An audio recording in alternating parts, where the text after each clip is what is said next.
نماز کے بعد کے اذکار کے متعلق، نماز کا سلام پھیرتے ہی نماز ختم ہو جاتی ہے. اس کے بعد سب سے پہلے کہنا چاہیے اللہ اکبر ایک بار، اور تھوڑا سا بلند آواز سے، جس سے پتہ چلے کہ نماز پڑھ لی ہے. اللہ اکبر. ابن عباس کہتے ہیں میں نبی صلی اللہ علیہ وسلم کی نماز کے مکمل ہونے کو تکبیر کی وجہ سے سمجھ جاتا تھا. یعنی مثلا کوئی نفل پڑھ رہا ہے تو آپ کو نہیں پتہ چلتا کہ پڑھ چکا ہے یا نہیں، لیکن اگر اس نے بلند آواز سے کہہ دیا اللہ اکبر تو پتہ چل گیا کہ ہاں اس کی نماز مکمل ہو گئی ہے. کیوں اللہ اکبر کہیں؟ کہ اللہ ہر چیز سے بڑا. آپ دیکھیں ہم نے نماز کا آغاز کس سے کیا تھا؟ اللہ اکبر سے کیا تھا، اور نماز میں کئی بار ہم نے اللہ اکبر کہا. اور اب نماز کے اختتام پر بھی اللہ اکبر، رمضان کے اختتام پر بھی اللہ اکبر، یعنی اللہ کی تکبیر بیان کرنا. اللہ سبحانہ وتعالیٰ قرآن مجید میں فرماتے اتل ما اوحی الیک من الکتاب واقم الصلاۃ ان الصلاۃ تنہی عن الفحشاء والمنکر ولذکر اللہ اکبر واللہ یعلم ما تصنعون. کتاب میں سے جو آپ کی طرف وحی کیا گیا ہے اس کی تلاوت کیجیے اور نماز قائم کیجیے. بے شک نماز بے حیائی اور برائی سے روکتی ہے، اور یقیناً اللہ کا ذکر تو سب سے بڑی چیز ہے، اور اللہ کو معلوم ہے جو کچھ تم کرتے ہو. تو اللہ کا ذکر سب سے بڑی چیز، اور اس ذکر میں اللہ کو سب سے بڑا قرار دینا سب سے بڑی چیز. اور نبی صلی اللہ علیہ وسلم اور پھر صحابہ کا طریقہ بھی یہی تھا کہ آپ فرض نمازوں کے بعد ذکر کرتے اور آوازیں بلند کرتے. یعنی نماز کے بعد کا ذکر جو ہے اس میں آواز اونچی ہوتی ہے. ابن عباس اس بات سے معلوم کر لیتے کہ لوگوں نے سلام پھیر لیا ہے کیونکہ وہ ان کے ذکر کی آواز سنتے تھے. یعنی مطلب یہ ہے کہ نماز کے بعد اللہ اکبر بھی اونچی آواز میں، استغفر اللہ استغفر اللہ استغفر اللہ یہ بھی ذرا اونچی آواز میں. یعنی ایک ہوتا ہے سری ذکر، یعنی دل ہی دل میں پکارنا، اور ایک ہوتا ہے جاہری، جس میں یہ ذکر جو نماز کے بعد ہوتا ہے اس کو تھوڑا اونچی آواز میں کرنا چاہیے. اور جس طرح وتر ختم ہونے کے بعد سبحان الملک القدوس سبحان الملک القدوس سبحان الملک القدوس ذرا اونچی آواز میں کہنا چاہیے. تو نبی صلی اللہ علیہ وسلم اس ذکر کو ہمیشہ اونچی آواز میں کرتے تھے. ٹھیک ہے، یعنی آپ کی اقتداء، آپ کی پیروی ہر معاملے میں یہ عبادت کے درجات کو بڑھا دیتی ہے. اور اس میں ہم یہ بھی دیکھتے ہیں کہ صحابہ کرام جو تھے وہ نبی صلی اللہ علیہ وسلم کی صرف سنت کو نہیں، سیرت کو بھی آگے بیان کرتے تھے کہ آپ نے کوئی کام کیا اور کس طریقے سے کیا. مثلا ذکر کیا اور کس طرح کیا، بلند آواز سے کیا یا آہستہ آواز سے کیا، بیٹھ کر کیا یا کھڑے ہو کر کیا. اور پھر آپ دیکھیے کہ نماز کے بعد اذکار جو ہیں وہ زیادہ پسندیدہ ہیں، یعنی دعاؤں کی نسبت زیادہ اذکار. ٹھیک ہے، اور پھر اسی طرح آپ دیکھیے کہ دوسرا ذکر جو آپ کریں گے وہ ہے استغفر اللہ 3 بار، استغفر اللہ استغفر اللہ. صوبان کہتے ہیں رسول اللہ صلی اللہ علیہ وسلم جب اپنی نماز سے فارغ ہوتے تھے تو 3 مرتبہ استغفار فرماتے تھے، 3 بار استغفار کرتے. ولید کہتے ہیں میں نے اوزائی سے پوچھا آپ استغفار کس طرح فرمایا کرتے تھے؟ تو انہوں نے کہا آپ فرماتے تھے استغفر اللہ استغفر اللہ. اب نماز پڑھ لی ہے، استغفر اللہ کیوں؟ اس لیے کہ ہم تو نماز کا حق بھی ادا نہیں کرتے. ہمارا دھیان کہاں سے کہاں چلا جاتا ہے، ہم کئی دفعہ بھول جاتے ہیں، ہمیں سجدہ سہو کرنا تک یاد نہیں رہتا، ہمیں کچھ پتہ نہیں ہوتا ہم نے کون سی سورت پڑھی، کیا تلاوت کی. ہو سکتا ہے تلاوت میں کوئی غلطی کر دیں، ہو سکتا ہے کہ تسبیح کی جگہ کچھ اور پڑھ دیں بھول چوک کے. تو ہم نماز کے اندر بھی بہت کچھ غلط کرتے رہتے ہیں جانے انجانے. اور خاص طور پر جن لوگوں نے اپنی نماز کے پروننسیشن کی اصلاح نہیں کی وہ تو کچھ سے کچھ پڑھتے رہتے ہیں بعض اوقات. یعنی پروننسیشن صحیح نہ ہونا جو ہے وہ الفاظ کے مطلب کو ہی بدل دیتا ہے. اس لیے پہلی پرائرٹی میں کوئی ایسا ٹیچر ڈھونڈیے کہ جو آپ کی نماز سن کے اس کا پروننسیشن آپ کو ٹھیک کر دے. بہرحال نماز کے بعد استغفر اللہ استغفر اللہ. اور ایک اور چیز، نماز پڑھنے کے بعد انسان کو ایک فیلنگ ہوتی ہے کہ میں نے کچھ کیا ہے، لیکن جب انسان استغفر اللہ کہتا ہے تو اس میں عاجزی کا اظہار ہوتا ہے کہ اللہ تیرا حق ادا نہیں کیا، مجھے ابھی بھی گناہوں کی بخشش کی ضرورت ہے. اور آپ دیکھیے کہ یہ الفاظ نبی صلی اللہ علیہ وسلم ادا کرتے تھے جن کے اگلے پچھلے سارے گناہ معاف کر دیے گئے تھے. تو جو شخص نماز کے بعد استغفار پڑھتا ہے وہ اپنی نمازوں پر کبھی فخر غرور تکبر نہیں کر سکتا. کہ میں بڑا نمازی ہوں، میں بڑا پرہیزگار ہوں، میں بڑا عبادت گزار ہوں. نہیں، وہ یہ دیکھے گا کہ میں نے حق ادا نہیں کیا، میرے سے جو کمی کوتاہی ہوئی ہے اللہ تعالیٰ اس کو معاف کر دے. جو چیز مکمل طور پر ادا کرنی چاہیے تھی اس کو اس طرح نہیں ادا کیا، کچھ نہ کچھ کوتاہی واقع ہو گئی، تو اس بخشش کے طلب کرنے سے اللہ تعالیٰ کوتاہی سے درگزر فرما دے گا انشاءاللہ. اور ویسے بھی استغفار کرنے سے نقص یا کمی کوتاہی جو ہے اس کا ازالہ ہوتا ہے ہماری عام روزمرہ زندگی میں بھی. تیسرا ذکر، اب آپ دیکھ رہے ہیں یہ ذکر ہے، اللہ اکبر بھی ذکر ہے، استغفر اللہ بھی ذکر ہے، اور تیسرا یہ بھی ذکر ہے، اللہم انت السلام ومنک السلام تبارکت ذل جلال والاکرام. اے اللہ تو سراپا سلامتی ہے اور تجھی سے سلامتی حاصل ہوتی ہے، تو بڑی برکتوں والا ہے اے جلال و اکرام والے. یعنی استغفار کے بعد پھر فوراً بعد اللہ تعالیٰ کی تعریف اور یہ ذکر. السلام جو ہے یہ اللہ تعالیٰ کے ناموں میں سے ایک نام ہے، جس کا مطلب یہ ہے کہ اللہ تعالیٰ ہر طرح کی آفات سے، عیبوں سے، ہر طرح کے نقص سے سلامت ہے.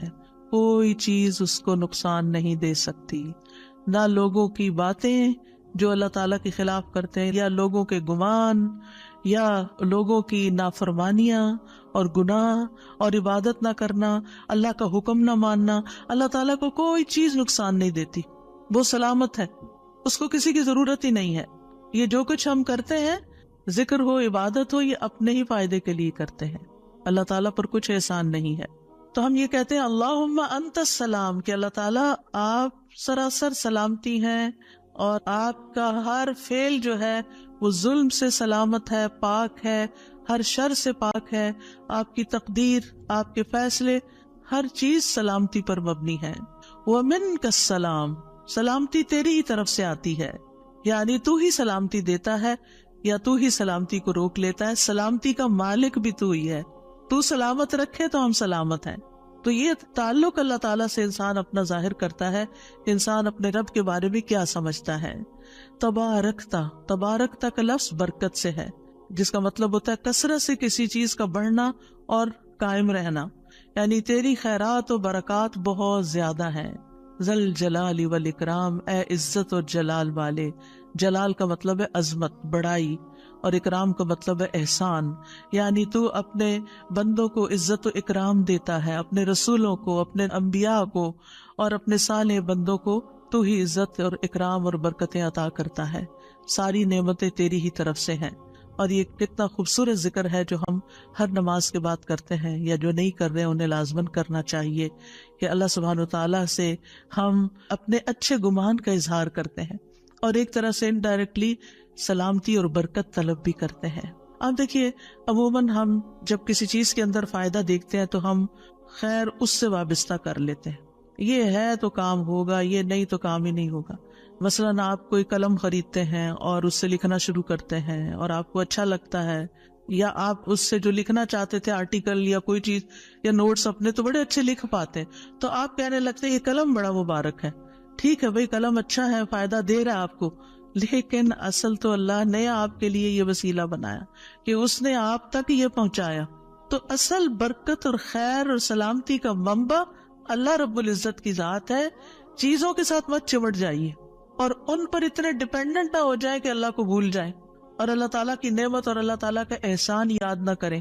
تو اس لیے ہر نماز کے بعد ہم اس بات کا اقرار کرتے ہیں کہ ساری برکتیں تیری ذات سے ہیں یا رب، ساری سلامتی تیری طرف سے ہے یا رب، عزت اور اکرام تیری ہی طرف سے ہے یا رب، تو ہی جس کو چاہے اس پر احسان فرماتا ہے، لہٰذا ہم یہ سب کچھ تجھ سے ہی طلب کرتے ہیں. پھر آپ دیکھیے چوتھا ذکر ہے لا الہ الا اللہ وحدہ لا شریک لہ لہ الملک ولہ الحمد وہو علی کل شیء قدیر. یہ بھی آپ 3 بار پڑھ سکتے ہیں، یہ بھی ذکر ہے، یعنی 3 مرتبہ اللہ تعالیٰ کی توحید کا اقرار. مغیرہ بن شعبہ جو وحی کے کاتب تھے ان سے مروی ہے کہ معاویہ رضی اللہ عنہ نے مغیرہ کو لکھا کہ کوئی حدیث جو آپ نے رسول اللہ صلی اللہ علیہ وسلم سے سنی ہو وہ مجھے لکھ کر بھیجیں. راوی کہتے ہیں کہ مغیرہ رضی اللہ عنہ نے انہیں لکھا کہ میں نے آپ صلی اللہ علیہ وسلم سے سنا ہے آپ اپنی نماز سے فارغ ہونے کے بعد 3 مرتبہ یہ پڑھا کرتے تھے لا الہ الا اللہ وحدہ لا شریک لہ لہ الملک ولہ الحمد وہو علی کل شیء قدیر. سب سے پہلے توحید کا اقرار کہ اللہ ایک ہے، وہی الہ ہے، وہی خالق ہے، مالک ہے، رب ہے، معبود ہے. پھر اس بات کا انکار کہ کوئی اس کا شریک ہو، لا شریک لہ. اور پھر لہ الملک، بادشاہت بھی اسی کی ہے، معبود بھی وہی ہے، بادشاہ بھی وہی ہے، اور ایسا بادشاہ ہے وَلَهُ الْحَمْدُ کہ اس کی تعریف ہے. دنیا کے بادشاہوں کا حشر ہوتا دیکھا ہے آپ نے، ان کے ساتھ کیا کیا جاتا ہے. لیکن اللہ سبحانہ وتعالیٰ کی بادشاہت پر کوئی آنچ نہیں آتی، کوئی اس کو ہلا نہیں سکتا، کوئی اس کو نقصان نہیں دے سکتا، کوئی اس پر باتیں نہیں بنا سکتا، کوئی اس کا نقص نہیں نکال سکتا کہ اللہ تعالیٰ نے آسمان میں یہ کیا چیز بنا دی اور زمین میں کیا بنا دی. نہیں، وَلَهُ الْحَمْدُ، اسی کی ہے تعریف. یعنی ایسا بادشاہ کہ جو قابل تعریف ہے، اور ایسا بادشاہ کہ وَهُوَ عَلَى كُلِّ شَيْءٍ قَدِيرٌ. دنیا کے بادشاہ انتہائی بے بس لاچار ہوتے ہیں، ان کے ہاتھ میں کچھ نہیں ہوتا، وہ انسانوں کے محتاج ہوتے ہیں، انسانوں کی خدمت کے، انسانوں کی مدد کے، انسانوں کے مال کے محتاج ہوتے ہیں. یہ بادشاہت کیا بادشاہت ہے جس کی ساری ڈیپینڈنسی لوگوں کے اوپر ہے. تو اصل بادشاہت تو اللہ کی ہے کہ جو ہر چیز پر پوری قدرت رکھتا ہے. تو آپ اس احساس کے ساتھ اگر اللہ تعالیٰ کا یہ ذکر کرتے ہیں تو آپ کا دل ایک سکون سے بھر جائے گا، ایک خوشی سے بھر جائے گا کہ میں ایسی ہستی کو جانتی ہوں، ایسی ذات کو جانتی ہوں کہ جو اتنی خوبیوں کی مالک ہے. کیونکہ یہ انسان کی فطرت میں ہے، انسان کی نفسیات میں ہے کہ وہ کسی چیز کی تعریف کر کے خوش ہوتا ہے. اور عام طور پر ہم صرف سامنے نظر آنے والی چیزوں کی تعریف کر کر کے خوش ہوتے رہتے ہیں، اور تھوڑے دن کے بعد وہ بھی خراب ہو جاتی، وہ تعریف بھی ساتھ ہی چلی جاتی ہے. انسان ہے تو مر جاتے ہیں، ان کے اعمال ہے تو ختم ہو جاتے ہیں، اور کبھی وہ اچھے ہوتے ہیں اور پلٹ بھی جاتے ہیں. وہ کہاں گئی تعریفیں؟ جوان ہے تو بڑھاپے میں ساری تعریفیں چلی گئی، مالدار تھے تو غریب ہوئے تو ساری تعریفیں چلی گئیں. اسی طرح علم ہے اور جنون لاحق ہو گیا تو ساری تعریفیں چلی گئیں، سب کچھ الٹ گیا. اور دنیا کے یہ سارے نظارے آپ نے دیکھے ہوں گے کہ جب ہر نعمت لوگوں پر الٹ جاتی. اسی لیے ہم دعا کرتے ہیں نا کہ اللہ وانی اعوذ بک من زوال نعمتک، کہ اللہ نعمتوں کے زوال سے بچانا. یہ انتہائی تکلیف دہ چیز ہے، لیکن یہ ایک دنیا کا قانون ہے، یہ سب کچھ ہوتا ہے اور ہماری آنکھیں دیکھتی ہیں. لیکن اللہ سبحانہ و تعالی ان سب چیزوں سے پاک ہے، اس کو کوئی زوال نہیں اور اس کا کوئی کچھ بگاڑ نہیں سکتا، اور وہ ہر چیز پر پوری طرح قادر ہے، جو چاہے کر سکتا ہے، اور تعریف اسی کے لیے ہے. پانچواں ذکر، لا الہ الا اللہ وحدہ لا شریک لہ لہ الملک ولہ الحمد وہو علی کل شیء قدیر. اللہم لا مانع لما اعطیت ولا معطی لما منعت ولا ينفع ذا الجد منک الجد. اللہ کے سوا کوئی الہ نہیں، وہ اکیلا ہے، اس کا کوئی شریک نہیں، بادشاہت اسی کی ہے اور تمام تعریف اسی کے لیے ہے، اور وہ ہر چیز پر پوری طرح قدرت رکھنے والا ہے. اے اللہ، جو کچھ تو نے دیا ہے اسے کوئی روکنے والا نہیں، اور جو کچھ تو نے روک دیا اسے کوئی دینے والا نہیں، اور کسی مالدار کو تیری بارگاہ میں اس کا مال نفع نہیں پہنچا سکتا. ابتدا میں تو وہی اللہ کی توحید بیان ہوئی، اس کی بادشاہت اور اس کی حمد کا ذکر ہے اور اس کی قدرت کا ذکر ہے، اور اس کے بعد کہ جو اللہ نے دیا، جو وہ دینا چاہتا ہے اسے کوئی روک نہیں سکتا. یہاں بھی آپ دیکھیں، مانگ کچھ نہیں رہی، یہ ذکر ہے، یہ دعا نہیں، یہ کیا ہے؟ ذکر ہے. اور جو کچھ تو نے روک دیا کوئی دے ہی نہیں سکتا، اور سارے ہی مالدار فقیر ہیں، اور خاص طور پر تیرے سامنے فقیر ہیں. یا ایھا الناس انتم الفقراء الی اللہ واللہ هو الغنی الحمید. اے لوگو، تم سب اللہ کے فقیر ہو، اللہ کے محتاج ہو، اور اللہ ہی غنی، مالدار اور وہی قابل تعریف ہے. واللہ هو الغنی الحمید. ٹھیک ہے. نبی صلی اللہ علیہ وسلم جب سلام پھیرتے تھے تو یہ دعا پڑھا کرتے تھے یا یہ ذکر کیا کرتے تھے. اور اس میں آپ دیکھیے کہ یہ جو عقیدہ ہے نا کہ اللہ روکے تو کوئی دے نہیں سکتا، یہ انسان کو بڑا اطمینان دے دیتا ہے. اگر کوئی چیز، کوئی خیر آپ کی طرف آنے سے رکی ہوئی ہے تو وہ اللہ ہی نے روکی ہوئی ہے، آپ پر رحمت کی وجہ سے. بدگمان نہ ہو، اس سے کسی وجہ سے رکی ہوئی ہے. آپ کسی کی کوئی اچھی چیز دیکھتے ہیں، کسی کا مینشن دیکھتے ہیں تو سوچتے ہیں کتنا خوش قسمت ہے، کتنے بڑے گھر میں رہتا ہے. کسی کے پاس فراری دیکھتے ہیں تو آپ کہتے ہیں واہ کتنا خوش قسمت ہے. لیکن آپ کو نہیں پتا کہ یہی چیزیں اس کے لیے کتنی بڑی آزمائش بنی ہوئی ہیں، آپ نہیں جانتے. اور اگر اللہ نے آپ کو نہیں دی تو آپ کو بہت سے شر سے محفوظ رکھا ہوا. تو اللہ کا روکنا بھی خیر کا باعث ہوتا ہے. یہ سبق پکا کر لیں کہ جب اللہ تعالیٰ کوئی چیز نہیں دیتا یا دیر سے دیتا ہے یا روک لیتا ہے اور کوئی چارہ نہیں ہوتا، آپ کہتے ہیں میری کوئی دعا قبول نہیں ہو رہی، میرا کوئی طریقہ کام نہیں آ رہا، تو اس میں بھی کوئی خیر ہوتی ہے. کیونکہ جو اللہ نے مقدر میں لکھا ہے وہ پہنچ کے رہے گا. کوئی روک نہیں سکتا جو تو دے، اور کوئی دے نہیں سکتا جو تو روک لے. اور جسے اللہ نے آپ کے مقدر میں لکھا ہے وہ آپ تک آئے گا ہی آئے گا.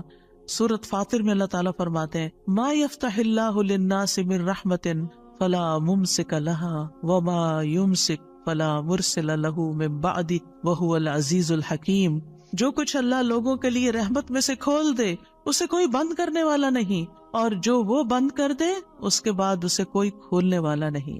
حدیث میں آتا ہے ما اصابک لم یکن لیخطئک وان ما اخطأک لم یکن لیصیبک. جو کچھ تمہیں پہنچا وہ تم سے خطا ہونے والا نہیں تھا، اور جو نہیں ملا وہ ہرگز ملنے والا نہیں تھا. قرآن مجید میں سورۃ الرعد میں اللہ تعالیٰ فرماتے ہیں وَإِذَا أَرَادَ اللَّهُ بِقَوْمٍ سُوءًا فَلَا مَرَدَّ لَهُ. جب اللہ کسی قوم کے ساتھ برائی کا ارادہ کر لیتا ہے تو اس کو کوئی پھیرنے والا نہیں، کوئی سپر پاور اس ملک کی مدد نہیں کر سکتی اگر اللہ نے اس کے لیے جنگ کا فتنہ یا کسی اور طرح کی کوئی آزمائش لکھی ہے. یہ اللہ کے فیصلے ہوتے ہیں. یا اللہ نے کسی قوم کو تباہ کرنے کا فیصلہ کر لیا ہو تو کوئی اس کو روک نہیں سکتا. لہٰذا ہمیں اللہ پر ہی بھروسہ کرنا چاہیے، اور ہر حال میں ایسی پریشان کن باتوں پر اللہ تعالیٰ ہی کی طرف رجوع کر لینا چاہیے. یاد رکھیے اگر کوئی چیز نہیں ملی تو اللہ تعالیٰ کو الزام مت دیں، اللہ تعالیٰ سے ناراض نہیں ہو، اللہ تعالیٰ سے بدظن نہیں ہو. یہ روکنا اس کی رحمت ہے. انسان اگر ان دو جملوں پر ایمان لے آئے تو پھر اس کا مکمل بھروسہ اللہ کی ذات پر ہو جائے گا. وہ رزق کے بارے میں اللہ پر ہی توکل کرے گا، نقصان کو دور کرنے اور بھلائی کو پانے کے لیے اللہ پر ہی بھروسہ کرے گا. وہ اللہ کو اپنے لیے کافی سمجھے گا. یعنی جہاں کہیں دل چھوٹا ہوا، جہاں کہیں کوئی پریشانی آئی، کہتے حسبی اللہ و نعم الوکیل. اللہ کار ساز یعنی کام بنانے والا اللہ ہی میرے لیے کافی ہے. وہ میرا کام بنائے گا، وہ میری مشکل آسان کرے گا. تو یہ توحید ربوبیت اور الوہیت پر مشتمل جملے ہیں. ابن تیمیہ کہتے ہیں یہ حدیث دو عظیم اصولوں پر مشتمل ہے. نمبر 1 توحید ربوبیت، اور وہ ہے جسے اللہ دینا چاہے اسے کوئی روک نہیں سکتا، اور جسے وہ روک دے اسے کوئی نہیں دے سکتا. بس بندہ اللہ ہی پر توکل کرتا ہے اور اسی سے مانگتا رہتا ہے، کیونکہ دینا جو اس نے ہے تو پھر کسی اور سے کیوں مانگے گا، کسی اور سے توقع لگا کے کیوں بیٹھ جائے گا، کسی اور کے در پہ کیوں جائے گا. اس کو پتا ہے صرف اللہ ہی نے کرنا ہے جو کرنا ہے. اس سے عقیدہ توحید پکا ہوتا چلا جاتا ہے کہ صرف اللہ ہی نے کرنا ہے. اور توحید الوہیت ولا ينفع ذا الجد منک الجد. عام طور پر انسان یہ سمجھتا ہے میرے پاس مال ہے مجھے کوئی مشکل نہیں. یعنی جب کوئی کام سامنے آتا ہے نا تو فوراً دیکھتا ہے کتنا ہے بینک میں، کتنا کیش رکھا ہے، کیا ہے میرے پاس، کتنی پراپرٹی ہے. یعنی فوراً انسان کا دماغ گھوم کے اس طرف چلا جاتا ہے نا بہت ہے، انف ہے، کام ہو جائے گا. اللہ چاہے گا تو ہوگا. صرف آپ کے مال سے کچھ نہیں ہوتا. آپ سارا لگا دیں بزنس میں پورا لاس ہو سکتا ہے. پھر بتائیے آپ کے مال نے آپ کو کیا فائدہ دیا؟ کچھ نہیں ہو سکتا جب تک اللہ نہ چاہے. مال بھی جب فائدہ دیتا ہے جب اللہ چاہتا ہے، اولاد بھی جب فائدے کی ہوتی ہے جب اللہ چاہتا ہے. کسی انسان سے فائدہ صرف اس وقت پہنچتا ہے جب اللہ چاہتا ہے. آپ نے دیکھا ہوگا کتنے ہی اچھے سے اچھے لوگ ہوتے ہیں ہر وقت کام آنے والے. ایک وقت ایسا آتا ہے وہ ایسے بےچارے مجبور ہوتے ہیں کہ ان کو نہ کرنی پڑتی ہے کہ بھائی سوری یہ نہیں کر سکتے، کیونکہ سب کچھ ان کے اختیار میں نہیں ہے، سب کچھ ان کے بس میں نہیں ہے. اسی طرح انسان کے پاس بعض اوقات کوئی عہدہ ہوتا ہے، انفلوئنس ہوتا ہے، وہ سمجھتا ہے یہ عہدہ ہے میرے پاس میں سب کچھ کر سکتا. نہیں کر سکتے. آپ نے دیکھا ہوگا دنیا کے بڑے بڑے ملکوں کے جو حکمران ہوتے ہیں کتنے بے بس ہوتے ہیں، کچھ بھی نہیں ہوتا ان کے ہاتھ میں، اپنی تقدیر نہیں بنا سکتے، اپنا فائدہ نہیں کر سکتے. اور پھر آپ دیکھیے کہ اللہ سبحانہ و تعالیٰ دنیا اسے بھی دیتا ہے جس سے وہ محبت کرتا ہے، اور اسے بھی دیتا ہے جس سے وہ محبت نہیں کرتا. لیکن یاد رکھیے ایمان اس کو دیتا ہے، دین کی سمجھ اس کو دیتا ہے جس سے وہ محبت کرتا ہے. وَمَن يُرِدِ اللَّهُ بِهِ خَيْرًا يُفَقِّهُ فِي الدِّينِ. دنیا تو سب کے پاس، مومن مسلم کافر سب کے پاس ہو سکتی ہے. دنیا کے بڑے بڑے فائدے ہر ایک کو مل سکتے ہیں، لیکن دین اس کو ملتا ہے جس سے اللہ محبت کرتا ہے. لہٰذا انسان کو اللہ ہی کی طرف رغبت کرنی چاہیے، اور کبھی بھی اپنے مال پہ، اپنے جاہ پہ، اپنے ریسورسز پہ، اپنی قوتوں پر، اپنے علم پر کبھی بھروسہ نہیں کرنا چاہیے کہ یہ میرے لیے کچھ بنائیں گے اور ان کی وجہ سے میں آگے بڑھ جاؤں گا اور ان کی وجہ سے میرا بہت فائدہ ہوگا. کہ اللہ فائدہ لائے گا نا، ان میں سے کوئی ایک چیز بھی آپ کے پاس نہیں ہوگی تو آپ کا کام بن جائے گا. اور اگر فائدہ نہیں دینا نا اللہ نے ان ساری چیزوں کے ہوتے ہوئے، کئی دفعہ لوگ کہتے ہیں ہر چیز ہے میرے پاس لیکن پھر بھی میرا یہ مسئلہ حل نہیں ہوتا، معلوم نہیں کیوں رکاوٹ آ گئی، اور پھر وہ غلط سوچنا شروع کر دیتے ہیں، فلاں کی بندش ہے، فلاں کی نظر ہے، فلاں نے یہ کر دیا. نہیں، نفع اور نقصان دونوں اللہ کے ہاتھ میں. نہ کسی کی نظر آپ کو نقصان دے سکتی ہے، نہ کسی کا جادو آپ کو نقصان دے سکتا ہے، نہ کسی کا حسد آپ کو نقصان دے سکتا ہے اگر اللہ نہ چاہے. لہٰذا اسی سے دعا کرتے رہیں، اور جو پروٹیکشن کی دعائیں اس نے سکھائی ہیں وہ پڑھتے رہیں، اور باقی بھروسہ اللہ کی ذات پر کریں. پھر چھٹا ذکر ہے لا الہ الا اللہ وحدہ لا شریک لہ لہ الملک ولہ الحمد وہو علی کل شیء قدیر لا حول ولا قوۃ الا باللہ لا الہ الا اللہ ولا نعبد الا ایاہ لہ النعمۃ ولہ الفضل ولہ الثناء الحسن لا الہ الا اللہ مخلصین لہ الدین ولو کرہ الکافرون. اللہ کے سوا کوئی الہ نہیں، وہ اکیلا ہے، اس کا کوئی شریک نہیں، بادشاہت اسی کی ہے اور تمام تعریف اسی کے لیے ہے، اور وہ ہر چیز پر پوری طرح قدرت رکھنے والا ہے، اور گناہ سے بچنے کی طاقت اور نیکی کرنے کی طاقت اللہ کے سوا کوئی دینے والا نہیں، اللہ کے سوا کوئی الہ نہیں. ہم صرف اسی کی عبادت کرتے ہیں، اسی کی ساری نعمتیں ہیں، اسی کا سارا فضل ہے، اور اسی کے لیے خوبصورت تعریف ہے. اللہ کے سوا کوئی الہ نہیں، ہم اسی کے لیے دین میں اخلاص رکھنے والے ہیں، اگرچہ کافر ناپسند کریں. ابن زبیر سلام پھیر کر ہر نماز کے بعد یہ کہتے، اور راوی کہتے ہیں کہ انہوں نے کہا کہ رسول اللہ صلی اللہ علیہ وسلم ہر نماز کے بعد ان کلمات کے ساتھ تحلیل کیا کرتے تھے، یعنی اللہ تعالیٰ کی حمد و ثنا بیان کرتے تھے. یہ بھی کیا ہے نماز کے بعد کا ذکر. اور اس میں آپ دیکھیے لا الہ الا اللہ وحدہ کے علاوہ لا حول ولا قوت الا باللہ، لا حول ولا قوت الا باللہ، کہ کوئی پھیرنے کی قوت یعنی کسی برائی کو نقصان کو دور کرنے کی، اور اسی طرح کوئی فائدہ حاصل کرنے کی قوت اللہ ہی کے پاس ہے. کسی گناہ سے دور ہونے اور کسی نیکی کے کرنے کی ہمت طاقت اللہ ہی کے پاس ہے. تو یہ لا حول ولا قوت الا باللہ بہت فائدہ دیتا ہے، اور اس کی کثرت کرنے کو کہا گیا ہے. اور لا الہ الا اللہ ولا نعبد الا ایاہ، ہم صرف اسی کی عبادت کرتے ہیں. لہ النعمت ولہ الفضل ولہ الثناء الحسن، نعمت بھی اور فضل بھی اور اچھی تعریف سب اللہ ہی کے لیے ہے، اور ہم مخلص ہو کر اللہ کی عبادت کرتے ہیں. مخلصین لہ الدین لا الہ الا اللہ ولو کرہ الکافرون، اگرچہ کافر ناپسند کریں، ان کو ہماری توحید اچھی نہ لگے، لیکن پھر بھی ہم صرف ایک اللہ ہی کو مانتے ہیں. ساتویں چیز ہے تسبیحات. سبحان اللہ 33 بار، الحمدللہ 33 بار، اور اللہ اکبر 33 بار، اور 34ویں بار لا الہ الا اللہ وحدہ لا شریک لہ لہ الملک ولہ الحمد وہو علی کل شیء قدیر. ہر نماز کے بعد ان تسبیحات کو پڑھنے کی فضیلت کیا ہے؟ ابو ہریرہ کہتے ہیں رسول اللہ صلی اللہ علیہ وسلم نے فرمایا، جس آدمی نے ہر نماز کے بعد 33 مرتبہ سبحان اللہ، 33 مرتبہ الحمدللہ اور 33 مرتبہ اللہ اکبر کہا تو یہ 99 کلمات ہو گئے. اور 100 کا عدد پوری کرنے کے لیے لا الہ الا اللہ وحدہ لا شریک لہ یہ ذکر کر لیا تو اس کے سارے گناہ معاف کر دیے جائیں گے، چاہے وہ سمندر کی جھاگ کے برابر ہو. یعنی 100 کا عدد پورا کرنے کے لیے کیا پڑھنا ہے؟ لا الہ الا اللہ وحدہ لا شریک لہ لہ الملک ولہ الحمد وہو علی کل شیء قدیر. رسول اللہ صلی اللہ علیہ وسلم نے فرمایا ہر نماز کے بعد کچھ ایسے اذکار ہیں جن کو پڑھنے والا یا جن کو کرنے والا کبھی محروم نہیں ہوتا، جن میں سے سبحان اللہ 33 بار، الحمدللہ 33 بار اور 34 بار اللہ اکبر. یعنی اگر لا الہ الا اللہ پورا نہیں پڑھ سکتے تو اللہ اکبر کو 34 بار کر کے 100 کی گنتی پوری کر لیں. پھر اسی طرح رسول اللہ صلی اللہ علیہ وسلم کے پاس کچھ فقیر صحابہ حاضر ہوئے، کہا کہ امیر لوگ بلند درجات اور ہمیشہ رہنے والی جنت حاصل کر چکے. حالانکہ جس طرح ہم نماز پڑھتے ہیں وہ بھی پڑھتے ہیں، جیسے ہم روزے رکھتے ہیں وہ بھی رکھتے ہیں، لیکن مال و دولت کی وجہ سے انہیں ہم پر فضیلت حاصل ہے. اس کی وجہ یہ کہ وہ حج کرتے ہیں، عمرہ کرتے ہیں، جہاد کرتے ہیں، صدقے دیتے ہیں، اور ہم محتاجی کی وجہ سے یہ کام نہیں کر سکتے. آپ نے فرمایا کیا میں تمہیں ایک ایسا عمل نہ بتا دوں اگر تم اس کی پابندی کرو گے تو جو لوگ تم سے آگے بڑھ چکے ہیں تم انہیں پالو گے اور تمہارے مرتبے تک کوئی نہیں پہنچ سکتا، اور تم اپنے سامنے موجود لوگوں میں سب سے بہتر ہو جاؤ گے سوائے ان کے جو یہی عمل شروع کر دیں. ہر نماز کے بعد 33 بار سبحان اللہ، 33 بار الحمدللہ، 33 بار اللہ اکبر، اور پھر 34ویں بار تو وہ ذکر آپ کو بتا ہی دیا گیا. اور اگر آپ 33 بار نہ پڑھ سکے تو 10 بار سبحان اللہ، 10 بار الحمدللہ اور 10 بار اللہ اکبر پڑھ لیا کریں. یعنی اگر جلدی ہے تو پھر 10 بار بھی پڑھ سکتے ہیں. نبی صلی اللہ علیہ وسلم نے فرمایا 2 عمل ایسے ہیں اگر کوئی مسلمان بندہ ان کی پابندی کر لے تو جنت میں داخل ہوگا، اور وہ بہت آسان ہے مگر ان پر عمل کرنے والے بڑے کم ہیں. وہ کیا ہیں؟ ہر نماز کے بعد 10 بار سبحان اللہ، 10 بار الحمدللہ، 10 بار اللہ اکبر. فرمایا زبان کی ادائیگی کے اعتبار سے تو 150 بار ہیں، یعنی 5 نمازوں میں 10 بار، اور ترازو میں 1500 ہوں گے. اور جب سونے لگے تو 34 بار اللہ اکبر، 33 بار الحمدللہ اور 33 بار سبحان اللہ کہے. زبانی طور پر تو یہ 100 ہے مگر میزان میں یہ تسبیحات 1000 ہوں گی.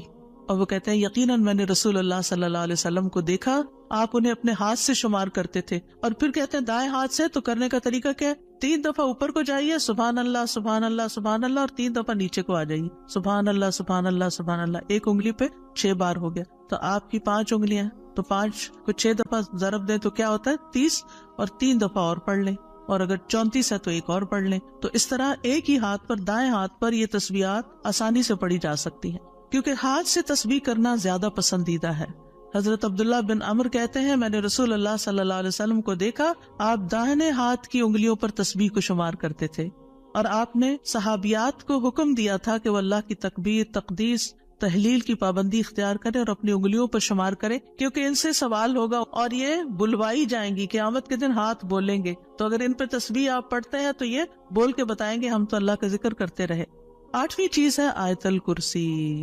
اللہ لا الہ الا هو الحی القیوم لا تأخذه سنة ولا نوم له ما في السماوات وما في الأرض من ذا الذي يشفع عنده إلا بإذنه يعلم ما بين أيديهم وما خلفهم ولا يحيطون بشيء من علمه إلا بما شاء وسع كرسيه السماوات والأرض ولا يؤوده حفظهما وهو العلي العظيم.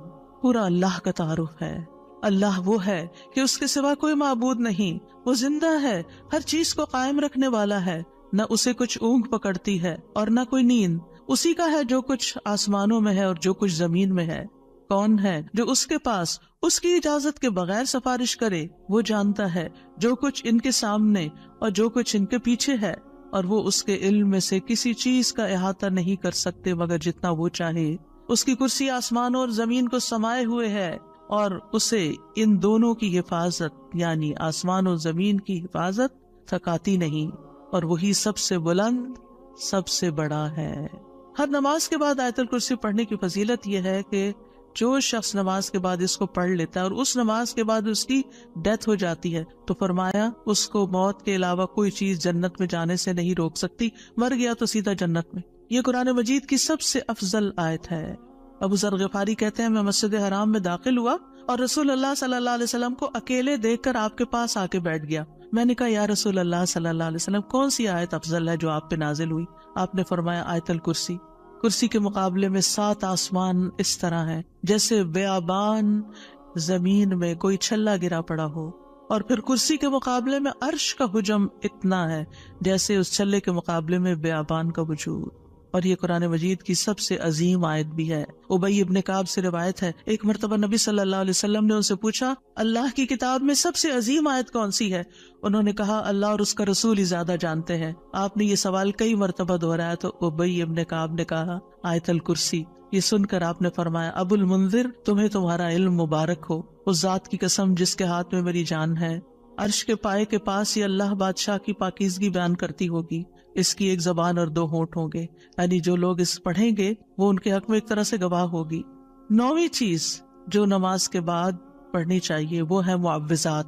سورۃ الاخلاص، سورۃ الفلق، سورۃ الناس. پہلی سورت میں اللہ تعالیٰ کی توحید بیان ہوئی ہے. دوسری سورت میں انسان کو پناہ مانگنے کے لیے کہا گیا ہے کہہ دیجئے میں مخلوق کے رب کے پناہ پکڑتا ہوں اس چیز کے شر سے جو اس نے پیدا کی، اور اندھیری رات کے شر سے جب وہ چھا جائے، اور گرہوں میں پھونکنے والیوں کے شر سے، اور حسد کرنے والے کے شر سے جب وہ حسد کرے. انہی چیزوں کا خوف رہتا ہے نا، کوئی جادو کر دے گا، کوئی حسد کر لے گا. ہر نماز کے بعد پڑھیں گے کس وقت وہ کرے گا؟ اس کو تو آپ موقع ہی نہیں دے رہے کہ وہ جادو کرے یا آپ سے حسد کرے. ہر 2 نمازوں کے بیچ میں جو کوئی ایسا فتنہ فساد آیا اس کا ازالہ ہوتا چلا جائے گا. عقبہ بن عامر کہتے ہیں کہ رسول اللہ صلی اللہ علیہ وسلم نے مجھے حکم دیا تھا کہ میں ہر نماز کے بعد معوذات پڑھا کروں، یعنی یہ 3 صورتیں پڑھا کروں. 10ویں چیز ہے رب اعنی علی ذکرک و شکرک و حسن عبادتک، اللہ کے ذکر، اس کے شکر اور اچھی عبادت پر اللہ کی مدد مانگنا۔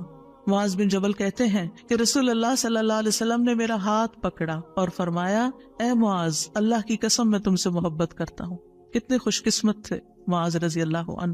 میں نے عرض کیا، یا رسول اللہ صلی اللہ علیہ وسلم، میں بھی آپ سے محبت کرتا ہوں۔ تو رسول اللہ صلی اللہ علیہ وسلم نے فرمایا، تم پابندی سے ہر نماز میں یہ دعا مانگا کرو، رب اعنی علی ذکرک و شکرک و حسن عبادتک۔ معاذ رضی اللہ عنہ جو ہیں 33 سال کی عمر میں امواس کے تعاون میں شہید ہو گئے تھے۔ He was only 33 years old۔ ان کا مقام کیا تھا؟ آپ کی بشارت کے مطابق وہ جنت میں علماء کے قائد ہوں گے، یعنی علماء امت کے جو عالم ہیں ان کو جنت کی طرف لیڈ کر رہے ہوں گے۔ کس وجہ سے؟ آپ صلی اللہ علیہ وسلم نے ان سے محبت کا اظہار کیا، علم کی وجہ سے۔ علم کے حریص تھے اور نیکی کے کاموں میں آگے آگے، اور اتنی چھوٹی عمر میں عین جوانی کے وقت فوت بھی ہو گئے، اور کتنا بڑا درجہ اور مقام پا گئے۔ ہمیں آج تک یہ سمجھ نہیں آتی کہ کون سے کام ایسے کریں کہ جس سے اللہ کی محبت ملے، جس سے اللہ کا قرب نصیب ہو، اور جس سے ہمیں رسول اللہ صلی اللہ علیہ وسلم کی محبت اور آپ کی شفاعت نصیب ہو۔ تو یہ ایک دعا ہے ان دعاؤں میں سے جو آپ نے خاص طور پر حضرت معاذ کا ہاتھ پکڑ کے، قسم کھا کے، محبت کا اظہار کر کے آپ کو یہ دعا سکھائی۔ چند لفظ ہیں، کیا ہمارے لیے یہ پڑھنا بھی مشکل ہے؟ پھر ہم اپنے لیے اس دنیا سے کیا کما رہے ہیں؟ اگر ہمیں اتنی بھی توفیق نہیں کہ نماز کے بعد ٹک کے یہ 4 کلمے پڑھ لیں، تو پھر ہماری نمازیں کیا ہیں؟ ہم نے کیا مانگا اللہ سے؟ ہم تو دنیا کی اور آخرت کی خیر سے محروم ہو گئے۔ اور یہ دعا آپ دیکھیے، اللہم سے بھی شروع ہوتی ہے اور ربی سے بھی شروع ہوتی ہے۔ دونوں کا ایک ہی تقریباً مطلب ہے، ایک میں الوہیت ہے اور ایک میں ربوبیت ہے۔ یعنی میں اللہ سے درخواست کرتا ہوں کہ اے اللہ، مجھے اپنے ذکر پر، اور ذکر میں قرآن، نماز، تحلیل، تسبیح، استغفار، درود، سب چیزیں شامل ہیں، اللہ مجھے توفیق دے۔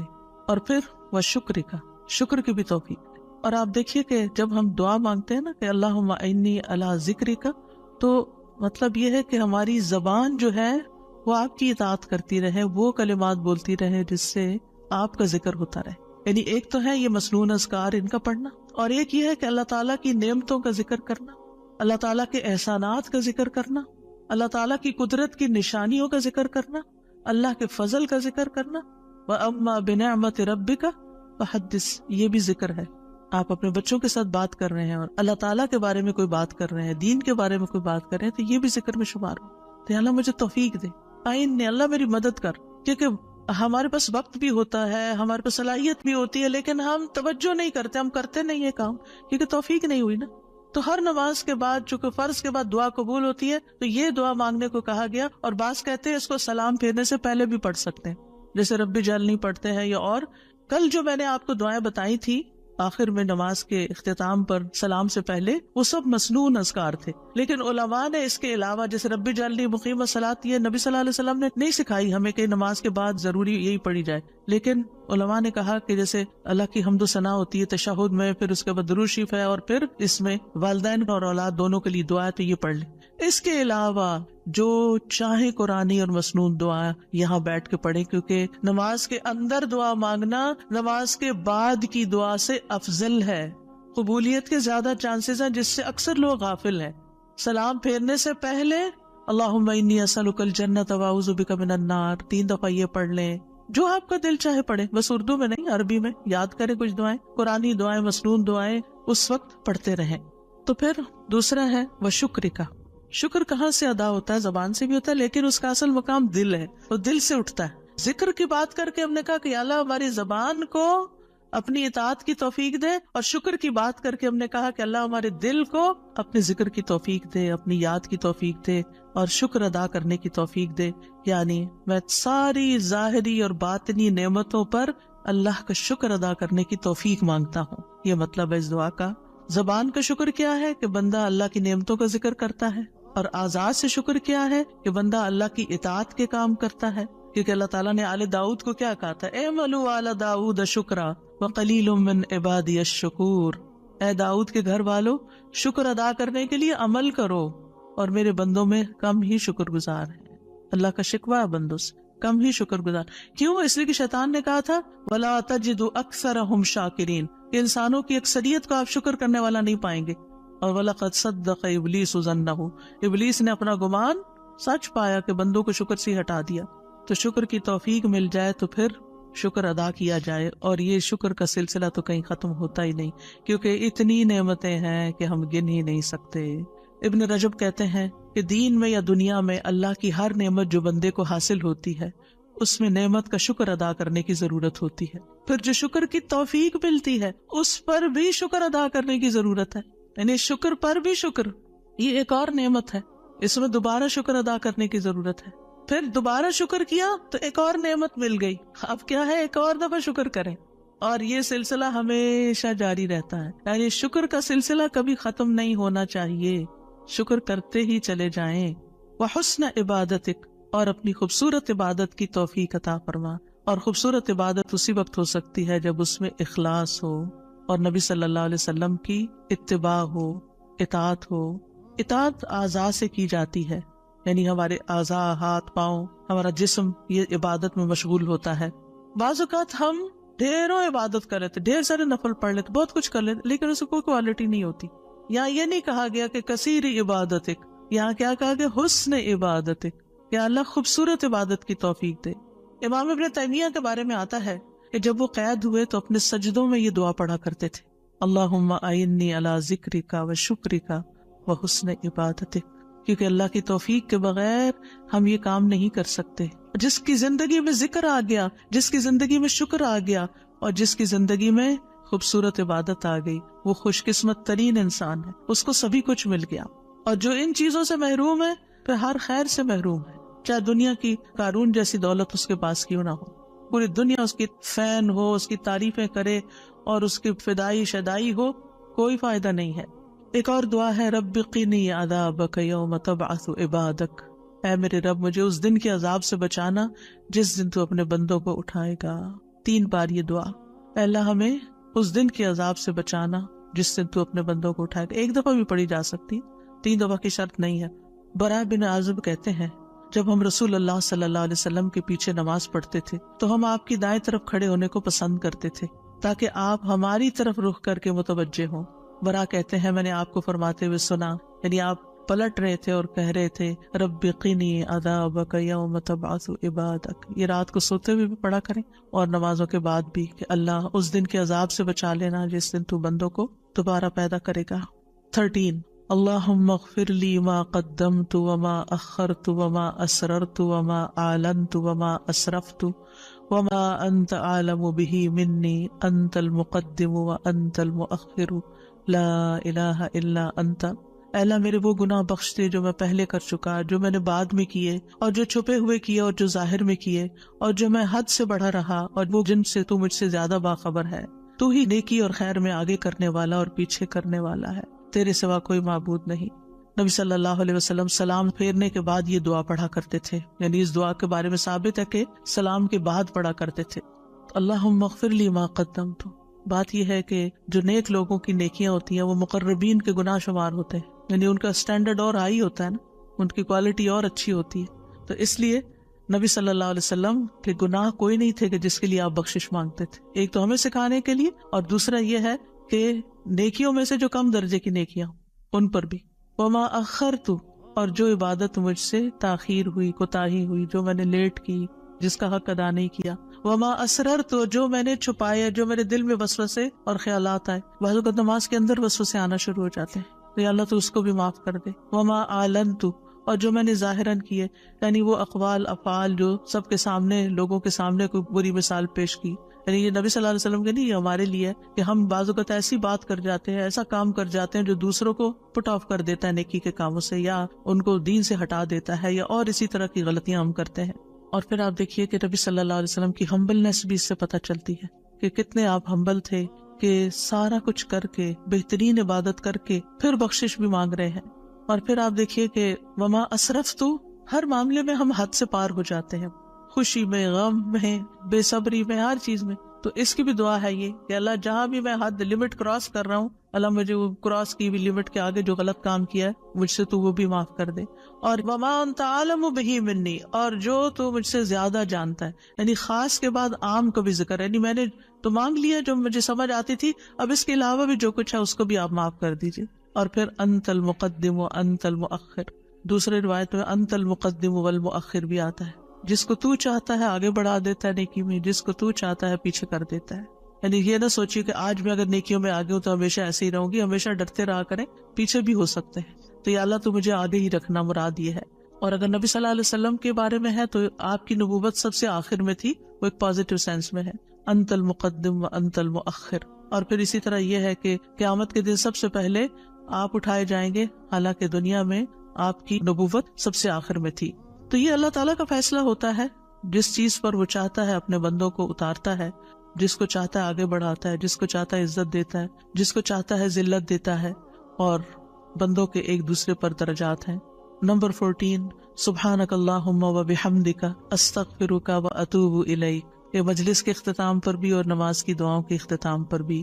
پاک ہے تو اے اللہ، تیری ہی حمد ہے، میں تجھ سے بخشش مانگتا ہوں، تیری ہی طرف میں رجوع کرتا ہوں.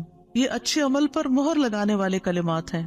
حضرت عائشہ سے روایت ہے کہ رسول اللہ صلی اللہ علیہ وسلم جب کسی مجلس میں بیٹھتے یا نماز پڑھتے یا کچھ کلمات پڑھتے، حضرت عائشہ نے ان کے بارے میں پوچھا تو آپ نے فرمایا اگر کسی شخص نے اس مجلس میں اچھی باتیں کی ہوں گی تو یہ کلمات قیامت تک ان باتوں کے لیے مہر بن جائیں گے، اور اگر اس نے اس مجلس میں کوئی فضول بات کی ہے تو یہ اس کے لیے کفارہ بن جائیں گے. اور اس کے دیگر روایات بھی ہیں، یعنی دیگر طرق بھی ہیں اس دعا کے. اور پھر ایک اور دعا، رب اغفر لی وتب علی انک انت التواب الغفور. اے اللہ تو مجھے بخش دے اور میری توبہ قبول کر، بے شک تو بہت توبہ قبول کرنے والا، بہت بخشش فرمانے والا ہے. فجر اور مغرب کی نماز کے بعد کا خاص ذکر لا الہ الا اللہ وحدہ لا شریک لہ لہ الملک ولہ الحمد یحیی ویمیت وہو علی کل شیء قدیر. اللہ کے سوا کوئی الہ نہیں، وہ اکیلا ہے، اس کا کوئی شریک نہیں، بادشاہت اسی کی ہے، تمام تعریف اسی کے لیے ہے، اور وہ ہر چیز پر پوری قدرت رکھنے والا ہے.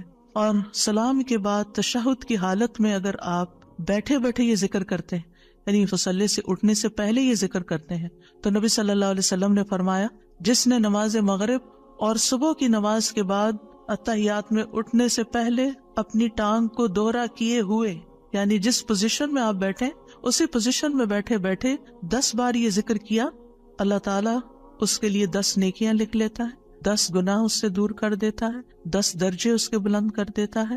اس کے لیے ہر بری چیز سے حفاظت، شیطان مردود سے پناہ دینے والے یہ کلمات ہوتے ہیں. کوئی گناہ سوائے شرک کے اس کو نہیں پہنچتا، اور یہ اس روز عمل میں سب لوگوں سے افضل ہوتا ہے. یعنی صبح کے وقت اگر کوئی یہ پڑھ کے اٹھتا ہے مصلی سے تو یہ سب لوگوں سے افضل ہوتا ہے، سوائے اس شخص کے جس نے اس کے برابر یا اس سے زیادہ ان کلمات کو پڑھا ہو. اور ایک اور روایت میں ہے جو یہ 10 مرتبہ مغرب کے بعد پڑھے گا، اللہ اس کی حفاظت کے لیے اسلحہ بردار فرشتے بھیجے گا جو اس کی صبح تک شیطان سے حفاظت کریں گے. اللہ تعالیٰ سے دعا ہے کہ اللہ تعالیٰ ہمارے ان اعمال کو قبول کرے اور ہمیں اس ذکر کی توفیق دے. میں یہ پڑھتے ہوئے سوچ رہی تھی کہ جو شخص یہ ساری دعائیں پڑھے نماز کے بعد، اس کے پاس فضول کام کرنے کا کون سا وقت باقی بچے گا.